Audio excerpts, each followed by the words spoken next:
Kazakhstan's deadliest rebellion in 30 years of independence has forced a sharp change in rhetoric from the Central Asian country's hand-picked president, a linguist who built his career on diplomacy rather than tough talking. Almost 3 uneventful years after assuming the presidency, Kassym-Jomart Tokayev has called for the intervention of a Russia-led military alliance to quell a nationwide uprising that he blamed on foreign-trained terrorist gangs. His words, delivered in a televised address, are more redolent of the language used by his strongman predecessor, Nursultan Nazarbayev, than of the diplomacy finesse throughout a long career that includes a spell at the United Nations. By inviting Moscow's intervention, Mr. Tokayev also risks unsettling a balancing act in resource-rich Kazakhstan between political and economic interests in Russia, China and the West. He's a very well-educated technocrat, but he's a product of the system, said Kate Mallinson, Central Asia expert at PRISM, a London-based political risk consultancy. It's highly unlikely that he would be acting unilaterally now.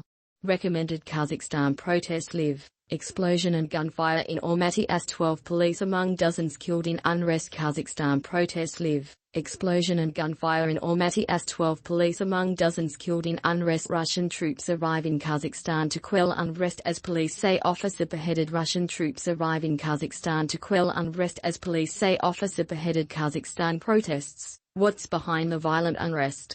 Kazakhstan protests. What's behind the violent unrest?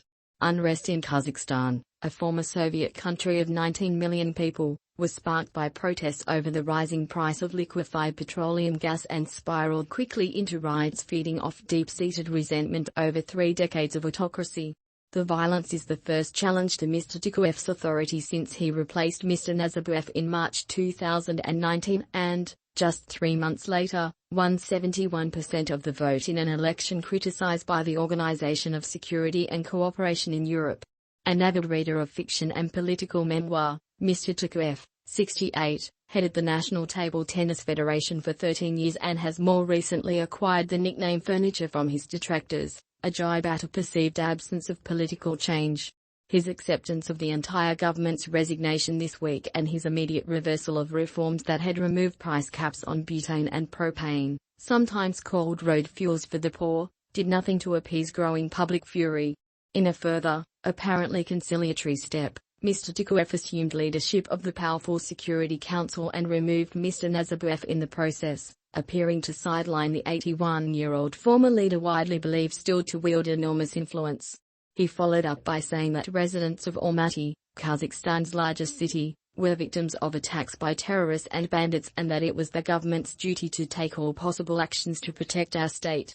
Mr. Tokayev was born in Almaty in 1953, the son of a World War II veteran who later became a detective fiction writer.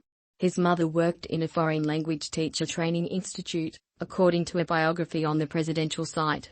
After graduating from the prestigious Moscow State Institute of International Relations, he was posted to the Soviet embassy in Singapore and later Beijing, where he polished his fluent Mandarin. He also speaks Russian, English and his native Kazakh. He has twice been Kazakhstan's foreign minister and, while Director General of the UN office at Geneva in 2011 to 2013, was an active proponent of nuclear disarmament. He once praised Mr. Nazarbayev for having rejected an offer from then Libyan leader Muammar Gaddafi to develop the world's first Muslim nuclear bomb using the arsenal bequeathed to Kazakhstan by the Soviet Union. Kazakhstan instead surrendered the weapons. His call, however, for the intervention of the Collective Security Treaty Organization, CSTO, a military alliance between Russia, Kazakhstan and 4 other ex-Soviet countries, threatens a carefully choreographed geopolitical neutrality. That, said Ms. Mallinson, could further incense protesters. Asking for the CSTO troops undermines one of the greatest achievements of Mr. Nazarbayev during his 30-year tenure, to entrench Kazakhstan's sovereignty and to balance foreign relations between the West, Russia, and China, she said.